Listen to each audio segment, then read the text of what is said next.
KSRTC ordinary ബസ്സുകളിൽ സ്ത്രീകൾക്ക് സൗജന്യ യാത്ര അനുവദിക്കുന്ന പ്രിയദർശിനി പദ്ധതി നിലവിൽ വരുന്നതിന് മുന്നോടിയായി ടിക്കറ്റ് ഇതര വരുമാനം വർദ്ധിപ്പിക്കുന്നതിൽ സർക്കാർ ശ്രദ്ധ കേന്ദ്രീകരിക്കുന്നു.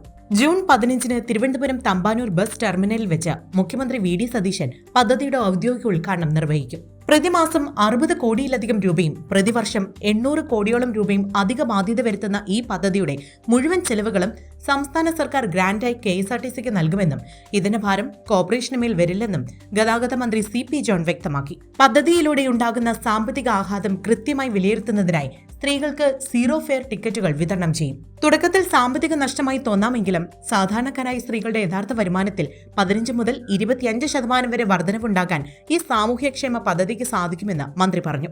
യാത്രാക്കൂലി ഇനത്തിൽ ലാഭിക്കുന്ന തുക കുടുംബത്തിന്റെ ആഹാരം, മരുന്ന്, കുട്ടികളുടെ വിദ്യാഭ്യാസം എന്നിവയ്ക്കായി വിനിയോഗിക്കാൻ സാധിക്കുമെന്നാണ് വിലയിരുത്തൽ.